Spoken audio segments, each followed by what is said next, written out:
River Road, you got me running way back home. River Road, you got me running all night long. You got me singing some canal boat song. River Road, you got me running all night long.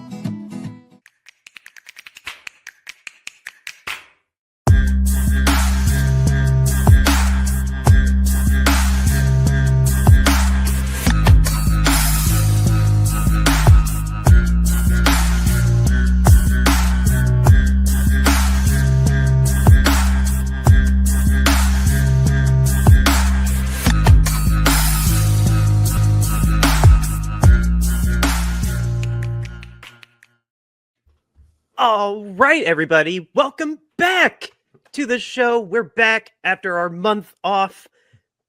Trust me, it wasn't originally supposed to be a month, but it ended up being a month. But we're back, and happy belated St. Patrick's Day. We got the whole gang here. We are actually taping on St. Patrick's Day. That's why we're all green instead of red. Guys, welcome back. Dan, if you all forgot my name, Mr. Jimmy B, and Eric are also here with me. How are we doing, guys? It has been a minute. I mean, I just been running off the high of the Super Bowl. So, I've been pretty good. Had a good St. Patty's Day. Just got done drinking my Irish coffee, So. That's what's up. And you, Mr. Eric? Life's been good. I can't complain. So it's been all right. So just chugging along, doing life's things, but it's all right. Yeah, no, same. Eric or Jimmy and I, we did get together for not ceremonious reasons, loss in the family, which was wonderful. I'm very thankful that you were here for that. Eric, I know you were here in spirit, Eric. Indeed. But yeah, no, this last month off, we obviously have quite a bit to get to, so that's all I have for housekeeping. Just apologies we left you hanging for a month, especially when free agency happened while we were off. And boy, howdy, I don't even know where to start. These screen grabs I have, I do realize are slightly out of date because we do have one person coming back amongst all these that we let go. You can ignore Mr. Kyle Juszczyk. We did re-sign him. I think 2 days ago, we re-signed him for a 2-year, $8 million contract. But like we talked about, we waxed poetic about many a times, a handful of these names we knew were going to go, but the reality of them going still setting in. I'm still terribly upset about most of these. I'll just start from the bottom up. Javon Hargrave, we knew he was going to leave. No surprise. That's a good fit for him in Minnesota. Deebo Samuel finally got his trade because low-key, we don't talk enough about how we were going to be okay without him last year, but then we ended up keeping him. He got traded to Washington, so that's a phenomenal fit for him. Elijah Mitchell, I thank you for your service. Have fun sneezing hard enough your ACL tears with Kansas City. Josh Dobbs, he's going to be mentoring Drake May in New England. Jalen Moore, our backup to Trent Williams, is now going to be covering the protecting the two-time MVP Patrick Mahomes. So good for you. Got a $30 million contract. Our next one, I'm particularly heartbroken over. I know there's record of me saying that, like, hey, this is going to be our last year with him. It's our last year with him. And I was praying I was wrong, and I wasn't. Talanoa Hufanga has signed a 3-year contract with the Denver Broncos. I think it was $45 million. Like, go get your bag, dude. And just best of luck. Do not get hurt for them. And Denver, you better treat him well. Aaron Banks, he's now going to be on the line for Jordan Love in Green Bay. Good for him. I knew he was going to be gone because we were not going to be paying him $18 million a year like Green Bay is. Charvarius Ward, just best of luck. I knew he was going to leave. I'm glad he's coming to my backyard, though. I'm very thrilled he's going to be a Colt, but he was very open about wanting to leave. So I get it. He got a nice payday from the Colts, and that's a great need that the Colts needed, revamping their secondary like they did. And then the one that I'm probably, maybe speaking for all of us, the one I am particularly heartbroken over, Mr. Dre Greenlaw. He is going with Talanoa to Denver. He signed a 3-year contract for a little bit less than what Hoof was getting.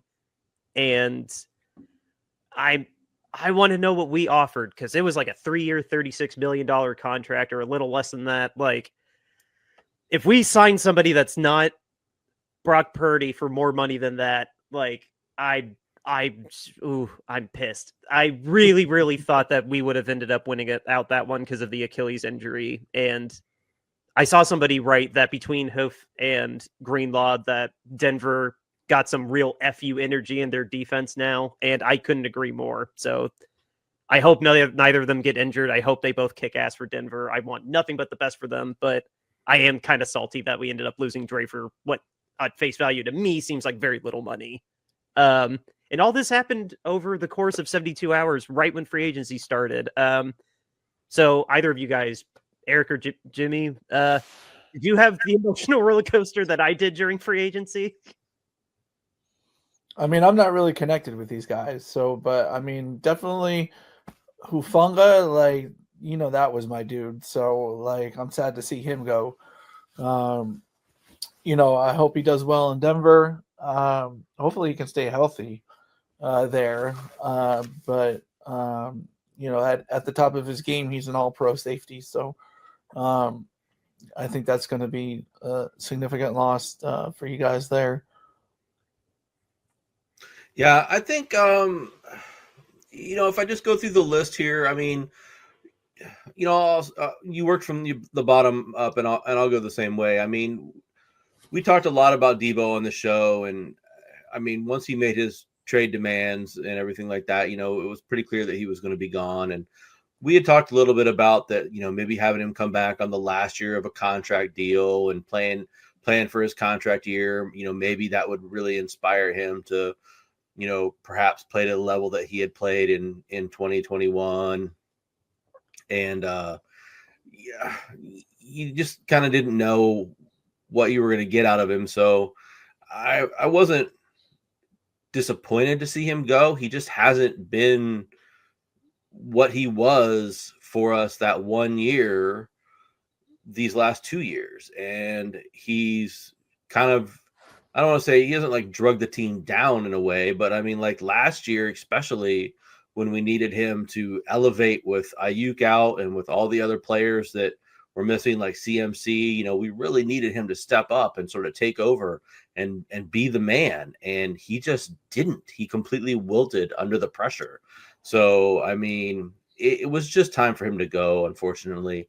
And, paying him $16 million just wasn't going to cut it. And so I get that, and it's fine. I mean, he was really loved on the team, and he was a big locker room guy and all that. So, I mean, I think there'll be some loss there, but I think on the field, it can get made up in other ways.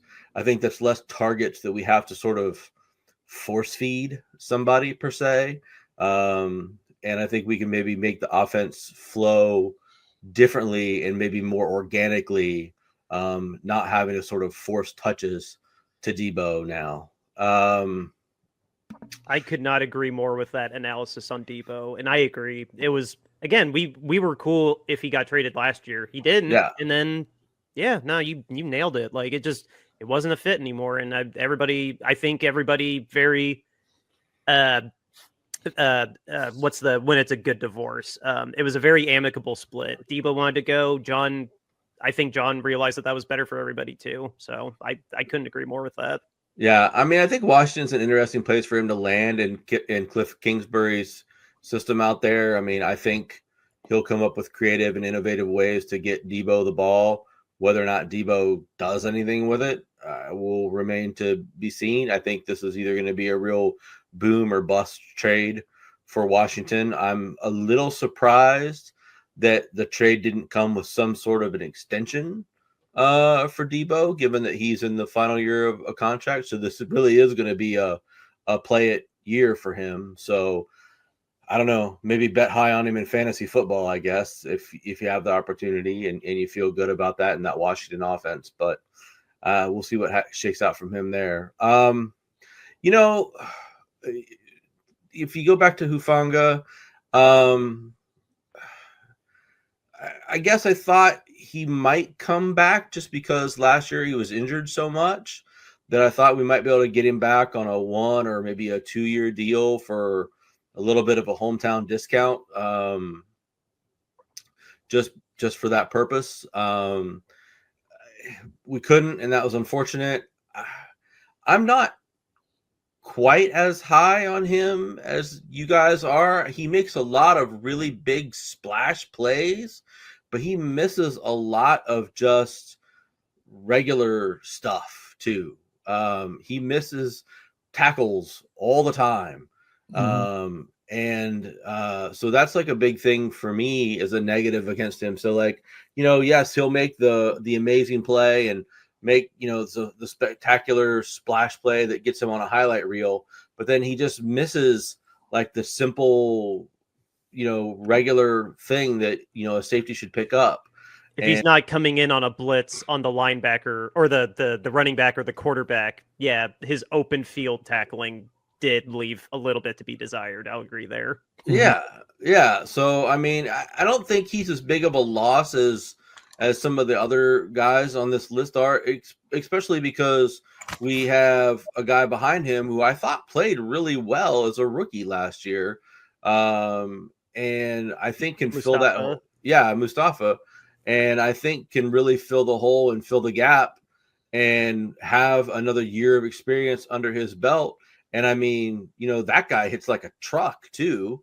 But I didn't see him make kind of like the routine, he seemed like he missed the routine plays that Hufanga did. So I'm not as concerned about Hufanga as the other one.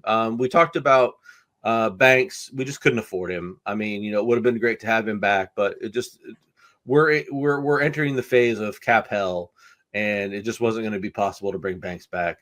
Ward, if you read the ESPN article that was up on him, very, very detailed about his story and his saga that he went through last year with everything with his family.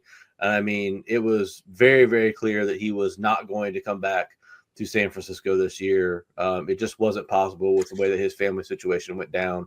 Don't blame him for that one bit. And, like what we preach, sometimes things are bigger than football. And no, if your mind wasn't 100% on the field last year, like, of course it wouldn't be, given he lost a child. Like, yeah. And no, if that carried the baggage if that was going to carry baggage for you to stay, like I said, I don't blame him for leaving at all. Well, he said in the article his wife just flat out refused to come to the city anymore. He said she wouldn't stay in San Francisco anymore. So I mean, like, if your wife won't even stay in the city where you're playing anymore, I'm like, how are you going to make that work, right? I mean, that's not gonna work for you and your family. So yeah, totally get that. Greenlaw is a big loss.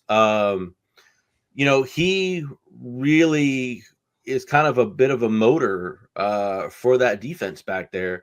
And I agree with you, Dan. I really thought with him being injured as much as he was last year and really only playing about 2 quarters of football, that we'd be able to get him back on a nice 1 year kind of just maybe $8 million deal or something like that, and have him play a season for us and, to prove his worth, prove he was healthy, get back out there. But, apparently the Broncos didn't need to see him healthy and took him at his word, and we're willing to go ahead and pay him a chunk of change and get him out there on the field. And he's going to get the opportunity to run the show out there in Denver. So can't knock him for wanting to be the lead dog in the yard.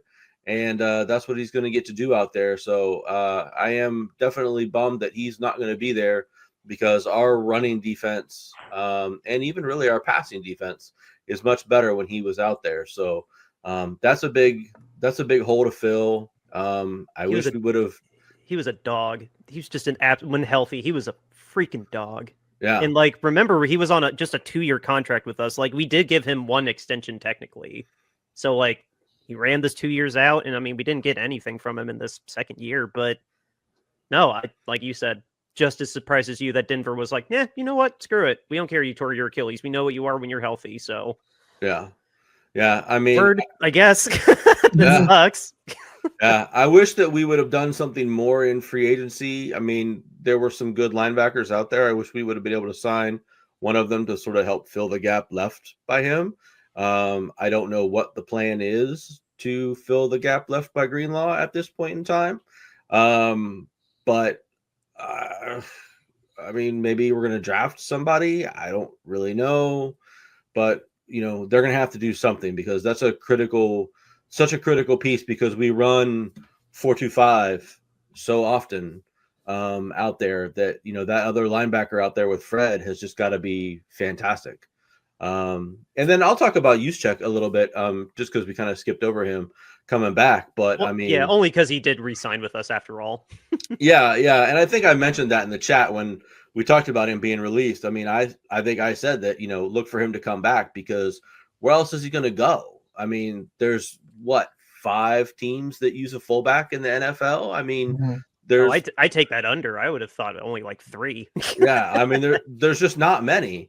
And so there's not many places for him to go. And I mean, if I have the option of, playing for the 49ers versus playing for one of those other teams, I mean, the Ravens are one of them, but they have a guy already that they have on their team. There's the Raiders, I think, use a fullback. I'm not going to go play for the Raiders. The Dolphins. Yeah, they do with McDaniels. I'm not going to go play for the Dolphins. I mean, so, given if I can get the money to be somewhat pretty decent, and I'm already familiar with, the team, and nobody is going to use him like the 49ers use him. I mean, even if he goes, if he goes somewhere else, maybe Miami, maybe, but nowhere else is going to use him anywhere like the 49ers use him, in terms of moving him around and putting him in positions and, keeping him active back there. Otherwise, he's just going to be a big blocking dummy for whoever is running the ball. So, I mean, this is the best place for him. It's the best situation for him. He can finish out his career here, and everybody can be happy. And really, truly, it's a great signing for us, because the running game is so much more effective when he's in there. Thank you. I was explaining that to my wife, that only knows so much. Like, she's getting invested, and I'm teaching her things here and there. But I explained to her, like I probably said on mic here more than once, like when we've had a game where Kyle is injured and he's out, there is a notable difference in pass protection, running lanes. He doesn't light up the stat sheet, but our offense is so much more efficient when he's in the backfield. Yeah, for sure. And so, I mean, that was, while it's maybe not very splashy free agency signing, it's a very good free agency signing, and probably one of the best ones that we could have made this offseason for our particular team. Yeah. No, I'm so happy that this part was out of date, because I remember texting you guys when Kyle initially got released. It was like, I think it was only like 7:00, but I was already like, this free agency sucks. I'm going to bed. Yeah. You were very upset. You were not thrilled at all. Well, this was after Greenlaw, and then like, I know I just loved Ward so much. I know he was playing half-hearted last year. Nothing against him whatsoever, but I saw the All-Pro lockdown corner, and like, that sucks. And then Hufanga, like, I don't know, call it bias, because James and I saw Hufanga get that touchdown that ended up being the go-ahead touchdown. Like, I have a little bit of an emotional investment in that guy since I saw him, but but no, like, I agree. Like, this really has just been a lot of necessary for cap. We're in cap hell if we don't make these moves. Well, what was that deficit? You showed us, like, all these guys ended up signing for like $380 total million. Yeah. And it took like 240 off our books. Yeah, something like that. Yeah, like some absurd pay gap there. But no, that was just, I have the actual like who we signed. Sans. We don't have I don't have Mac Jones on here, but Mac Jones, I'll just go ahead and say Mac Jones. Oh, that's Mike Jones. Oh, so we got, this is a little outdated, but thank you, Matt. I want my baby Mac. It took 5 years for him to get to the Bay. Let us remember the Trey Lance versus Mac. Who's it going to be? And it ended up being Trey. But no, Mac is finally in the Bay just 5 years later and as a backup. So we did sign him to replace Josh Dobbs and Brandon Allen. Brandon Allen is not with us anymore. He went to Tennessee. Yeah, we just have to hope that Mac Jones doesn't have to throw more than 3 passes a game, right? Yeah. Yeah. I'll give him a little credit. He didn't look that bad with Jacksonville. I'll give him a little bit more credit than that. Do I want him over Purdy? Absolutely not. But yeah. But anyway, the rest of the guys we have on here, I don't believe anyone else is missing from here besides Mac, but we did sign safety Richie Grant from the Falcons, Jason Pinnock, I believe, from the Giants, Demarcus Robinson, the wide receiver from the Rams. This dude, I think, is on his 12th year, by the way. Did you know that he was that old? No, I did not. Yeah, no, he's been in the league for a minute. I think he's older than me. Like, I didn't realize that. That lowers my impression of that free agency signing. Dude, he only had like 500 some yards last year, but he had, I think, 7 or 8 touchdowns. Like, for a depth piece, I really, really like him. I'll just go ahead and spoil that. I really like him. But then we also signed linebacker Luke Gifford from the Titans, Luke Farrell from the Jaguars, Trey Tomlinson, cornerback from the Rams, and Trey Brown, another corner from the Seahawks. And I guess if we want to nitpick each of these guys, sure, but I'll call out specifically Luke Gifford, John Penix, and Richie Grant. All 3 of these guys were signed. I swear to God, all of them on Roto World said special teams ace, which lovely. Well, okay. Well, think about it this way. I'll admit I'm not. I mean, Zach Baum was a special teams ace, and they figured out like, hey, he can play linebacker. So well, I'll admit I didn't think about it until Matt Mayoko mentioned it when I was listening to him talk about these signings. Remember, we were dead last in special teams overall last year. Like, we were dead last. Yeah. So how cheap these guys all were for something as critical as special teams. Like, we've done that before. Like when we had Odom, which, by the way, you got Odom a ring this year. I forgot he signed with you guys. But no, we've signed people to just be exclusively special teams before. And just to call out Odom again, he was an all-pro for us. One of the years he was with us. So I mean, I don't really, now that I digested that, like, okay, they're cheap. We had to exhume a lot of money from our checkbook. Like, trying to revamp the special teams, not a bad idea. But then Demarcus Robinson, I really like him. I saw some really nice highlights of him while he was with the Rams last year. I think that's a good depth piece behind Ricky and Jacob and Brandon. And then Luke Farrell, I think we might have signed him thinking that we weren't going to get Juszczyk back because he is just a depth piece. Like, I think we were just going to basically use him as like an extra big fullback, but now we actually have our fullback back. So I don't know, maybe I don't know if we'll have buyer's remorse on him, but still missing an actual number 2 tight end. So maybe we'll draft one. But then, yeah, some cornerback depth with the 2 Treys. Neither of them really made that big a splash with the Seahawks and the Rams from what I saw, but we're clearly, even with Richie and Jason, like, we're going to have some backfield competition this year to try to fill the void left by Ward and Hufanga, if nothing else, like, special teams notes aside. Yeah, I mean, I don't know. Honestly, if you put all these guys in a picture room, I couldn't pick out any of them from anyone. I don't know any of these guys. I mean, I've heard Marcus has beautiful dreads. He has beautiful dreads. I've heard of Demarcus Robinson. He's the only one that I've really heard of. And I know that he was decent for the Rams. He's played them for 2 seasons, I believe. So, I mean, I know he's pretty decent. And I mean, I'm okay with signing him for a depth piece on our wide receiver squad. I mean, I'm a little concerned about, I haven't heard much about Ayuk's rehab so far and where he is along in the path of coming back.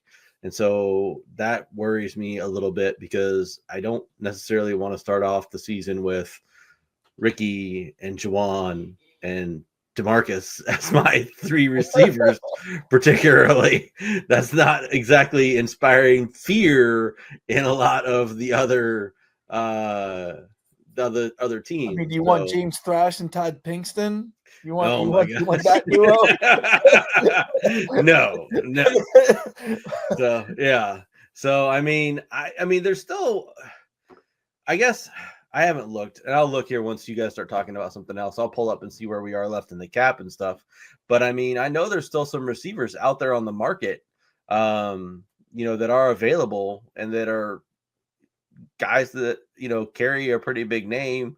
And I'd be interested to see if we could pull one of those guys in so that we could have a real legitimate kind of starting number 1 or 1A or a 1B or however you'd want to phrase it to someone not named Chris Cowling or there was that Chris Conley. Sorry, Chris Conley. We keep pulling back, even though he ends up never playing. Yeah, I mean, to just start opposite Ayuk or in place of Ayuk if Ayuk isn't available until like week 8 or something like that. Like I'd like to see us have a guy that can really get out there.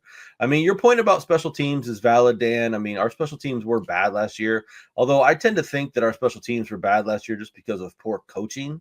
I don't necessarily think that it was necessarily the players overall. I think that our schemes and just what we did. We have a new coach, so that'll help. Yeah, I think just our coaching from a special teams perspective was poor last year. So we'll see. And I mean, like, field goals. I mean, like Moody just sucked. That didn't have anything to do with any of the other guys that were like blocking on the line. That was just Moody sucked. So I mean, yeah, surprisingly, we have not signed. Well, maybe we're waiting deeper into this to the off season to get a kicker for literally the veterans minimum to. Yeah, I mean, kickers are always around. So, but I mean, but the 49ers getting a good kicker is like, I mean, they since Robbie Gould, they have they've had Moody. And we've seen other good kickers be on practice squads that they easily could have picked up, but didn't. Yeah, John doesn't bet. John doesn't bat at 500. Remember, Trey? We only got bailed out from Trey because Brock Purdy was truly a diamond in the rough. Yeah, exactly. So Moody being a big whip. Okay, so like we took a big shot at a quarterback, it whiffed. We took a big shot at a kicker, it also whiffed. John, he doesn't bat 500. I don't know what else to tell you. Sometimes Lady Luck likes to kick you in the nuts. Yeah. So right now it says we're sitting at 37 million in cap space. So I mean, really? Yeah. I thought we had more than that. Even before all the cutting, I thought we were closer to 50 still. Over the cap says 37 million. Bummer. That's okay. Well, no wonder. Like, I mean, obviously Purdy, like, even if we were at 40 or 50, like how much of that's going to go to Purdy in year 1? Like they're still probably ironing all that out right now.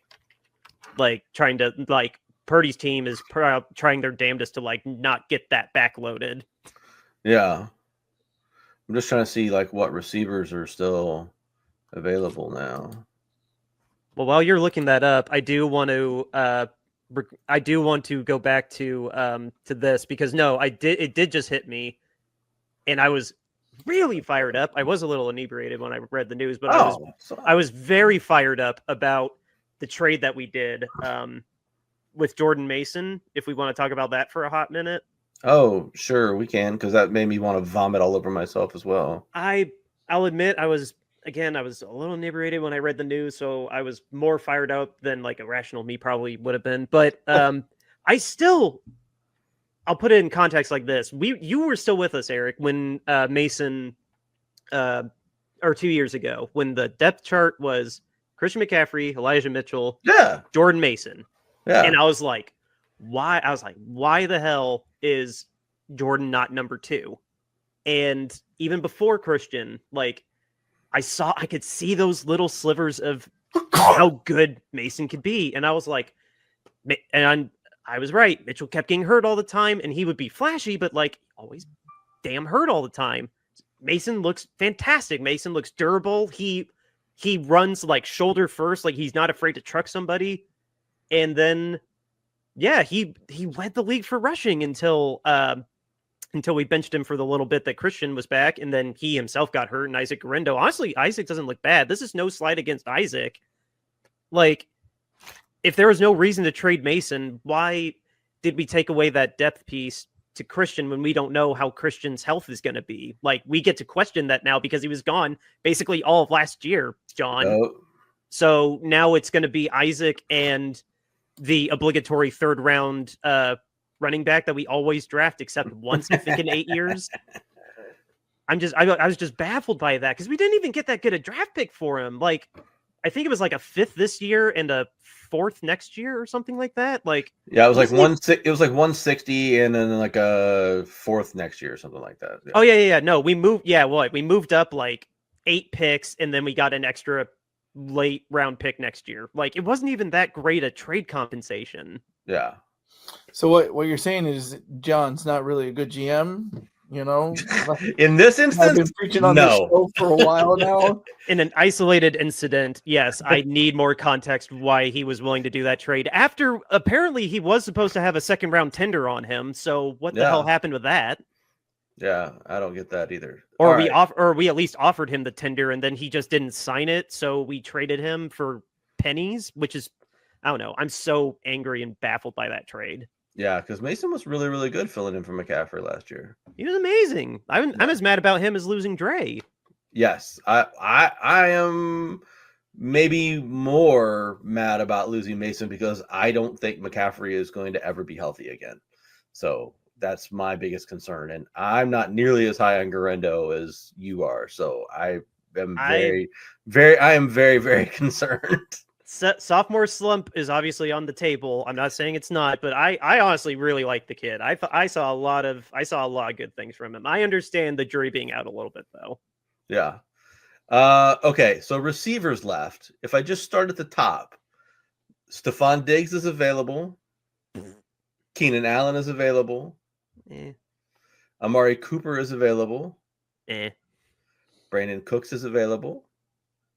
Maybe. Deontay Johnson is available, of course. Do I even have to thumb? Like, I'm good. No. Tyler Lockett is available. Word. Okay. Robert Woods is available. He's a little long in the tooth. Yeah. Josh Reynolds is available. Devin Duvernay. Nelson Aguilar. Oh, there you go, Nelson. Yeah. Good old Nelson, the DJ Chark. Mm. He might be worth a flyer, honestly. I bring him in for a workout, honestly. I would not be opposed to DJ Chark in a workout. Tyler Boyd. Oh, the old bang. Okay, interesting. He was not bad for Tennessee last year, if I'm not mistaken. Yeah, no, if he's not that old yet, no, he was a good depth piece when he was in Cincy. Tyler Boyd is 30 years old. I'd bring him in for a workout. Last year, he had 39 receptions for 390 yards. And Captain Mayonnaise was throwing him the football, and Rudolph the Red-Nosed Reindeer. So take that with a grain of salt. Yes. Elijah Moore used to play on the Browns. He's a good slot guy. Okay. Then we're getting kind of into the depths of. Did Mac Hollins sign with somebody? Patriots. Yes. Are you talking about the Patriots? Yeah.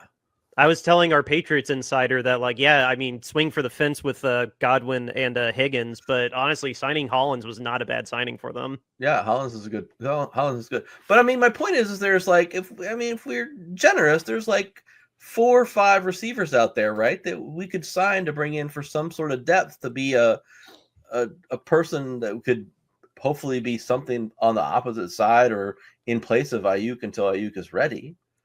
Yeah. No, there was only a couple of those names, but like, let's be real. We're not going to get Stephon Diggs. He's going to be way too pricey with how frugal we're being with money this offseason so far. Well, yeah. But other than that, a lot of those guys would be worth bringing in for a workout. Like I would love to bring in Keenan Allen for a workout, but again, financially, I don't think he's going to take a veteran minimum. Well, I mean, so Spotrac has him at 11 million for his market value. It's not bad. If you get Keenan Allen for 11 million. Price tag for Tyler Lockett, because Tyler Lockett is 7 million. Really? Yeah. Yeah. Well, I mean, okay. Well, he is my age. I think. Isn't he? Tyler Lockett is 32. Yep. No, he is my age. Okay, so he can't command that much money. So I mean, yeah, that's not bad. Yo, if we could take him and then the Seahawks take Cup and we just play musical chairs with all of our wide receivers. So I don't know. I'm just worried about our depth there a little bit, just because I haven't seen enough on Ayuk in the offseason to know where he is in his rehab. I mean, we're already at March. Is that not a good thing though, since he was all over social media last year? Like, I know it was a contract situation. I am being a little facetious, but Yeah, but I mean, I just want to hear he's on the right path. He's ready to go. He's progressing like we expect. I hear nothing, man. I hear crickets, and that just worries me. I mean, even could if no news be good? Could no news be good news? I mean, I guess. I mean, we'll still probably find out. I mean, maybe draft time. I guess we'll hear something. I don't know. Someone's going to move in the draft. By the way, all 32 teams have a number 1 draft pick right now, and I saw that was the first time since. Oh God, what was it? It was the year that Joe got traded to Kansas City. This is the first time since that year all 32 teams have a number 1 pick right now. Really? Yeah, close to the draft. That's a long time, right? That's a long time. That's like yeah. What was it, 96? Oh, we didn't even talk about Mac Jones coming back to the Bay. Well, I brought it up a little bit at the top. I said it took 5 years for us to finally get him, but hey, we finally got him. Yeah. So as you stated in the group chat, we're the official reclamation home for bad QBs to come and then rebound and get big contracts. Exactly. Well, Josh, we'll see. I was joking with that Patriots insider that like, hey, Josh Dobbs just went through our quarterback rehab, so Drake May's got to watch out. Yeah. So I mean, I don't really hate Mac Jones as a backup quarterback. I guess. I mean, we've been able to take the guys that have come in here the last couple of years, and they've all looked fine in backup roles. So he honestly played fine in Jacksonville. All Mac Jones has got to do is hand off the ball or pitch it. Like, it's probably what, there's no way they're throwing with him. Was he that bad in Jacksonville and I'm just not remembering it right? Yeah, I mean, Mac Jones, I don't see Mac Jones lighting up the scoreboard even in San Francisco.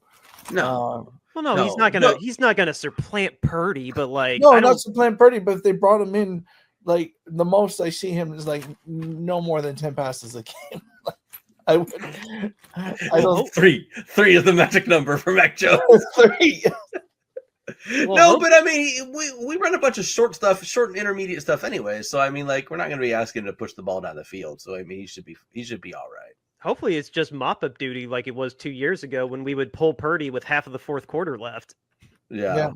Maybe he can be a Super Bowl winning quarterback like Kenny Pickett. Okay, who's now going to lead the Browns? He's now going to lead the Browns.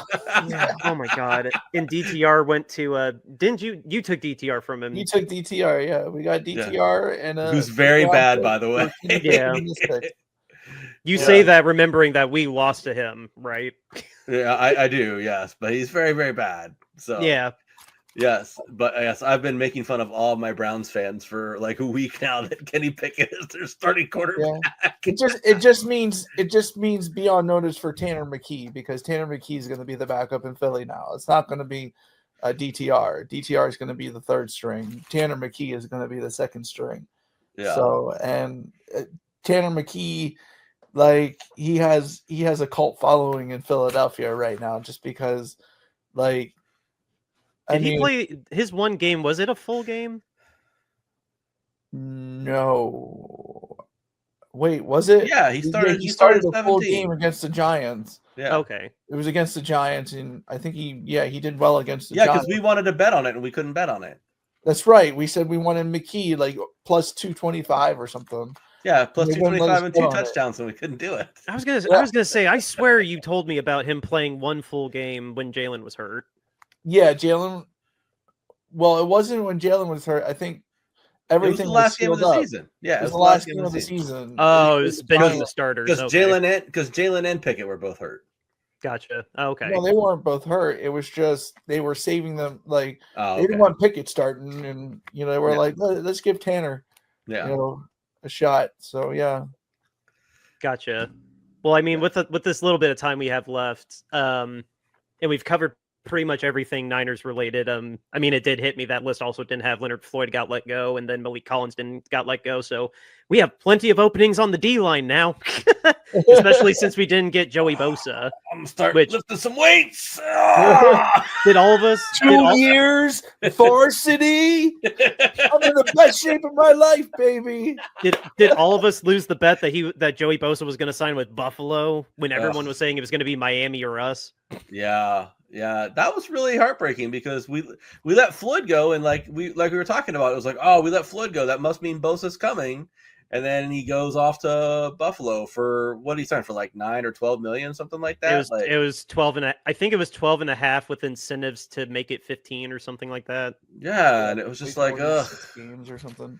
Yeah, I could see why he signed there because the way we're spending money right now, I know John did not offer him that much, even with incentives.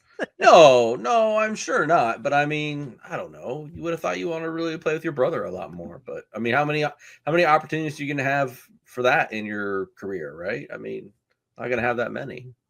Yeah.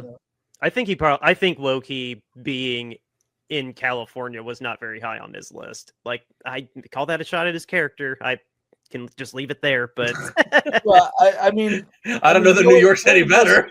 Joey Bosa can't even handle heckling from Eagles fans. So yeah, like, he's true. He just can't, and like he's got a different mentality than his brother. And that I'm gonna call it now that we actually dodged a bullet, and he's gonna end up being for Buffalo what D Ford was for us, and end up only playing like 4 games. Oh, that won't surprise me. Like I'm not wishing ill will on somebody. I could see, because that was in the back of my head. I think I even texted us in the group chat, just like, cool. I hope we're all going to be happy when Nick Bosa's ankle sprains and he only ends up playing 4 games. You want Bryce Huff? We'll give you Bryce Huff. Because that dude played like 8 snaps a game and he was given like $50 million. Like, yeah, I'll give you Bryce Huff. Take him from us. Because he's just. Well, we need somebody with these 11 draft picks that we have, at least right now. 11 draft, or did it go up to 12 because of the Mason, or was that just a shift? Shift. Okay, so no, we currently have 11 draft picks, and we have a big draft preview coming up here in the upcoming weeks. So with a little bit of time that we do have left, doesn't have to be a Niners related story. What is one headline that just really knocked your socks off, really blew you away, not related to the 49ers? And I'll open it to either of you, whichever one you want to run away with, that like, holy crap, this happened, and this is why free agency is amazing. Oh, good question. That's a good question. I'm really surprised that a couple of teams still don't really have what I would consider to be a quarterback. Like, the Steelers don't really have a quarterback. I mean, they signed Mason Rudolph again. The rivalry continues with Mason. Yeah. But I mean, really? Like, he's your starting quarterback? So, like, I don't know. They spent all this money on DK Metcalf, give him 5 years, $150 million, and you're going to have Mason Rudolph throw him the football? That seems surprising to me. So a week into free agency, Russell Wilson not being a committed Steeler still. That's your story? The fact that either Wilson or Rodgers or somebody Darnold or somebody. I mean, I know Darnold went someplace else, right? But I mean, the fact that the Steelers didn't land somebody significant to be their quarterback so far at this point in time is pretty surprising to me. I mean, word is that they want Rodgers and that they're just holding out for Rodgers to pick them. But I do not. I would love to be a fly on the wall for those meetings between Tomlin and Rodgers. Can they just be an entire year recap of Hard Knocks? If we get Tomlin and Rodgers meetings, I want to see that so bad.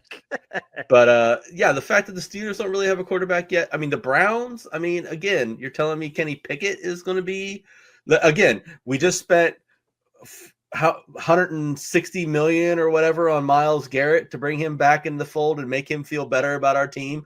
And the solution to that and make him feel like we're going to win was to sign was to trade for Kenny Pickett.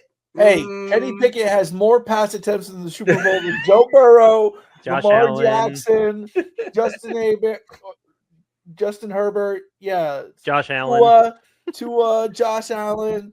Come on, man. Right. I know. But I mean, but again, like, that's the guy that you're saying is going to roll with and that convinced Myles Garrett to come back and and be part of this team. So like those are kind of the big ones for me, and that I don't understand what those franchises are doing. And then the fact that Atlanta just paid $10 million for Kirk Cousins to continue to sit on the bench in Atlanta. Like he's literally riding the bench for like a $30-40 million cap hit. That's insane. I mean, it's that ridiculous. Is insane. So I mean, like, I don't understand. That's why these franchises never get anywhere. They're just perennially stupid. Yeah, just they always just this is what dumb teams do. I really liked Arthur until I saw that decision this morning. Like, what on earth made you think this was a good decision, being that deep in the hole for a backup? Yeah, so the weirdness of the quarterback situation at these 3 or 4 teams has just sort of confused me, and I don't really understand what these teams are doing, especially when they've paid big money to big-time free agents or their own players to come back into these situations and to just not have a plan, it seems like, at the most critical position on your team. I don't get it. So I'm going to piggyback that with my favorite story. Call it bias for like where I'm at, but if that didn't give it away, my second favorite team is going to have the hottest quarterback battle this whole summer. I'm saying it now. I'm promising it now, because sure, Ryan finally broke out the paychecks in the checkbook, and he revamped that secondary. I'm giving him real credit for that. They got Bynum from the Vikings, and they got Ward from us, and that defense has the potential to be really good, sans my feelings about their DC coming from Cincinnati. But all that aside, that all goes out the window when you look at this quarterback battle that's going to be between Anthony Richardson and Mr. Danny Derps himself, signing with Indianapolis for his chance to be a starter. Bro, like, I was so happy on day one for the Colts in free agency, and then I saw the murmurs that, Daniel Jones might be coming. I'm like, no, he's not. No, signed for, I don't remember. He's going to be back in Philadelphia as an offensive coordinator in 2026. You watch. I just you give him Danny Derps and AR-15, man.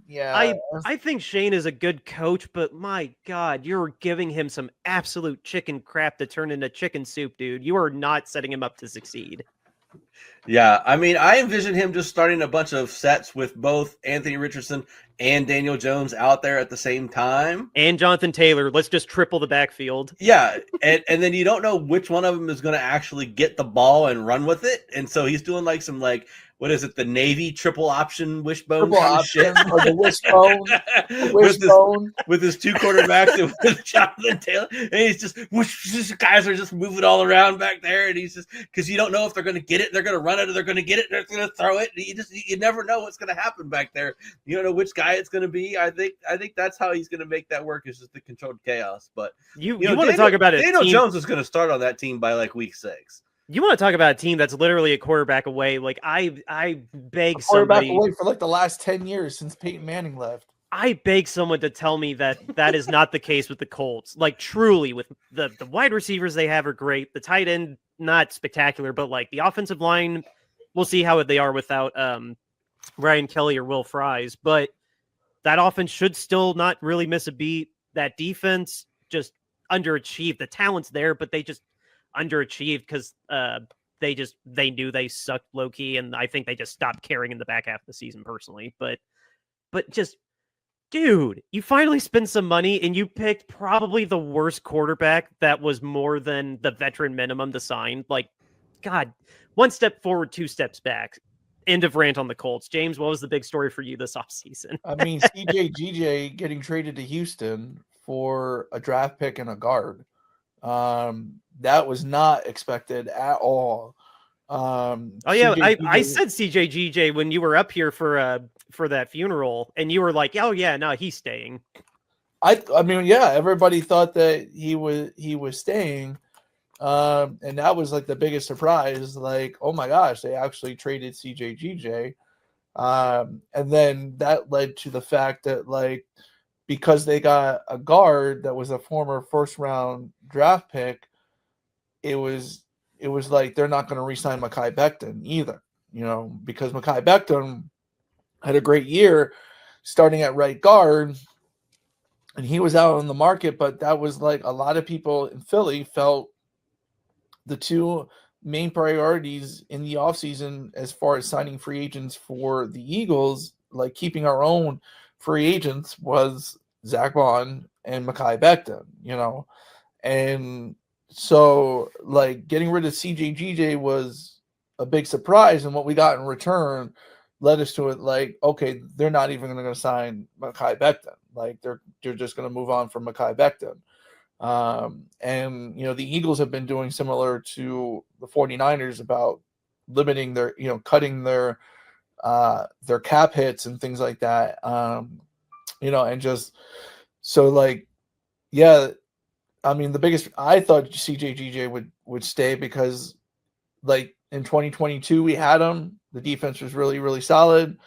Lost him in 2023. The defense fell apart. Got him back in 2024. It was like, okay, like he came back and the defense had attitude again. And, and a lot of that was Vic Fangio too. But CJGJ brought that type of attitude, like, don't F with us, type of attitude to the team. And like for him to get like traded to Houston in exchange for a guard was really like a real surprise. Like nobody in Philadelphia really expected it. They thought maybe it might happen, but they weren't like, yeah, this is definitely going to happen. So when it did happen, it was a big surprise. And that, like, I mean, he's been a big part of our defense and why our defense has an attitude and has all that. And he was your Dre Greenlaw. Yeah, and like the thing about it is like when Slay left, there started to become some banter and some things going on that when he got traded was like, okay, maybe there was something actually going on in the locker room where he was having trouble getting along with people. And so that was one of the reasons why they traded him, because, maybe he wasn't the best guy in the locker room, and so yeah, but it was still a surprise. Like we didn't, it was sort of out of nowhere. We didn't see that coming. And yeah, so him leaving and then getting a guard back, but like a left guard instead of a right guard, but it's Stoutland you, baby. We can turn a left tackle into a right guard. We can turn an Australian rules football player into a left tackle. I mean, I swear to gosh, like, Jeff Stoutland could make a lineman out of an orange and two toothpicks. Put that out there. He could make a lineman out of that. So, yeah, I mean, the CJGJ thing was probably the biggest thing. So, but in Howie, you still trust, and for good reason. There's honestly, there's. Oh yeah, I still trust. I bet you. I mean, I'd be willing to bet. I forget what the guard's name is, that he'll start at right guard and he'll get at least one vote for all pro. Like I'd be willing to bet it. I'd be willing to bet it. Cause like, that's just, yeah. Stoutland you, baby. Hell yeah. Special shout out to the Texans for taking the worst part of your team, the offensive line, and making it even worse by trading all your people away. Oh my God. Yeah, honorable mention surely needs to go to the Laramie Tunsil trade. That was...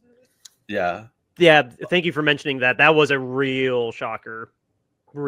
Just your best offensive player not named CJ Stroud. Okay, what's the plan? Like, yeah. He was running for his life. He was already running for his life last year, so let's make him run more. Yeah, exactly. Yeah. And I would be a little bit remiss to say, I mean, talking about free agency impacts, not that they were free agents at all, but well, we can talk. We can make it our news segment. I'll let you run, and then I'll make it the news segment at the end. Right on. Because it is that time. We need to give a shout out to our longtime sponsor who didn't leave us while we were off for a month. Royal Retros. What is RoyalRetros.com? It is your go-to place to get yourself an authentic throwback jersey, whether it is football or any of the other major sports, basketball, baseball, soccer, you name it. You can find it there. And all of us Bay Area fans need to go on there and check out the Candlestick collection. It's curated for us, with us in mind.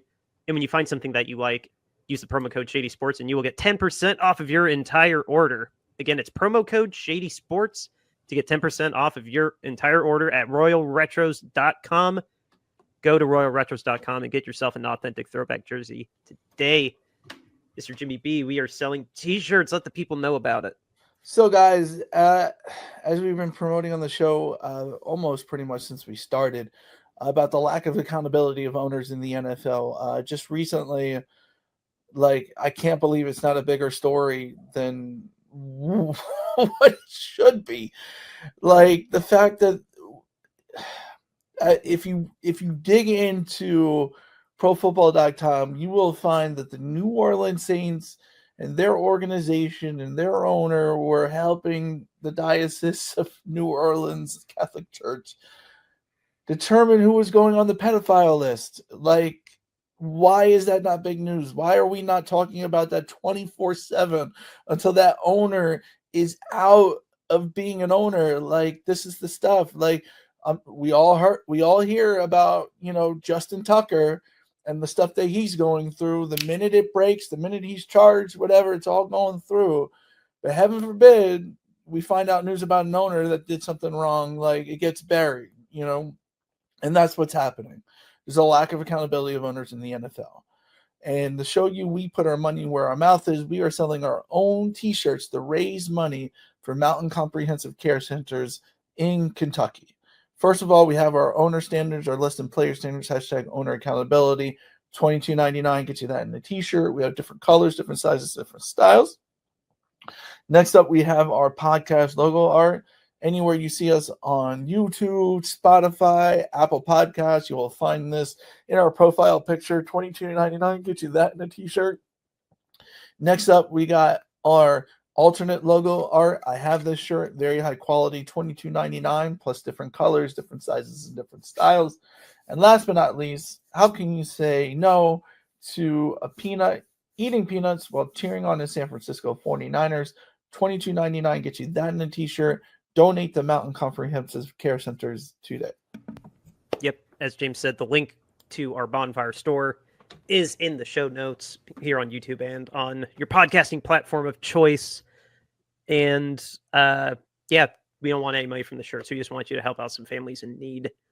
And with that, guys, it's good to be back. I don't know what to say. It's good to be back. We are going to be on an alternating schedule. So we do have an episode this Friday. And then we're going to take a week off. And then at that point, we should be close to, I'll check the calendar again. We should be pretty close. We're going to have Mr. Jackson Danner back. He is our draft expert, our draft guru.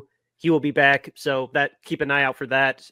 We have got him very busy now, especially after the free agency purge that we just had. So look forward to that coming down the pipeline. It's in Green Bay this year, isn't it?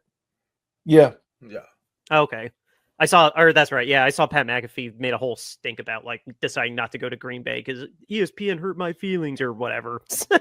But yeah, no, just keep an eye out for that, guys. It's like I said, it's really good to be back. And Eric, what did you want to say before we get out?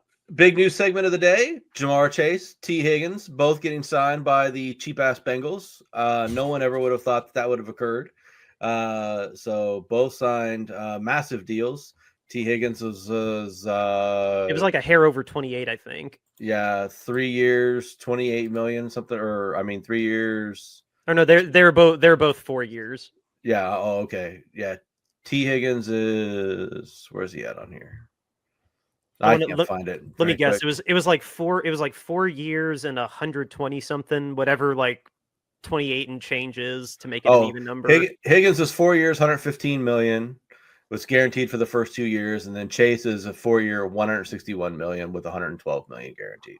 Yeah. Thus, the new player over Myles Garrett that is the most expensive non-quarterback in the league at like 40.25, I think it was. Yes, 40.25. The penny pinching continues to climb the financial ladder.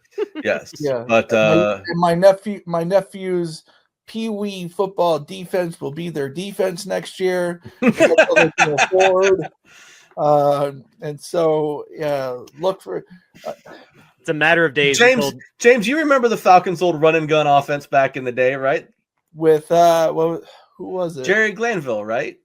Jerry Glanville. Yeah. You told me that guy was a complete asshole when he played. Well, I mean, he was their coach. Jerry Glanville was the coach. Yeah. Oh, who was that quarterback then? Because you said that quarterback was a real. Jeff George. Yeah, Jeff George. Yeah, he was a real nutcase. Yeah, but that's what they're going to be like. They're just going to run up and down the field and try and score a bunch of points and outscore everybody. Yeah, that's what they're just going to try to outscore everybody. Yeah. It's a matter of days now until Trey Hendrickson gets cut or gets traded. Because I looked it up. I was talking to somebody about it. His base pay is like $15 million, and then a prorated bonus is $18 million. So like, I don't blame him. Like especially now when they're spending out all this cash. Like I led the leagues in sacks last year, and I'm not even making $20 million. Screw you guys. Like yeah. So, I mean, big shout out to Chase. Big shout out to Trey. Yeah, I mean they're just very well. It's going to be a track meet. They're just going to try to outscore everybody, and that's just their hope. Yeah. So, I mean, at least Burrow said, I want my guys and I want you to sign them, and they evidently listened to him. So I mean, I'll give him credit for that. Yeah. They gotta really nail that draft for defensive talent. They gotta really nail that draft. Yeah, it should be the Bengals draft should just be defense. So maybe an offensive tackle, then defense. Yeah. Because I feel like they're going to be pulling people off the street from Buc-ee's by the end of the year to play secondary or defensive tackle or whatever they need. Because I just don't like. Yeah, they're gonna be winning games 55-54. Or losing. Oh, they're the Golden State Warriors of the NFL now. or losing the games like that, how they lost to the Ravens twice last year. Yeah. They might be able to go toe to toe with Miami, 77-76 or something like that. Well, if nothing else, maybe Joe Burrow will finally win MVP, even if he ends up with like a 4-12 record. Yeah, he'll be 5-12, but Burrow will have thrown for 7,000 yards and 57 touchdowns. Obliterates Peyton Manning's record, and then dead last in the division. Yeah, dead last in the division, but he threw for 7,000 yards and 67 touchdowns. And also somehow only 4 picks. Yeah, something ridiculous. And they were all against the Browns. That's poor Cincy. That's so funny. Well, I think with that high note, this is a great way to get back into the groove, get back to the show. Again, apologies for being off for a month, but we're not going anywhere anytime soon, except our alternating schedule, of course. But yeah, it's been fun. Hopefully our audience didn't drop too much. But yeah, we will catch you all on Friday. River Road, Justin Muth. Later. Keep enjoying the off season.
River Road, you got me running way back home. River Road, you got me running all night long. You got me singing some canal boat song. River Road, you got me running all night long. River Road, where have all the women gone? Have they kissed her hand and waved you bye-bye? Have they thought about crossing your double yellow lines? River Road, they love the way you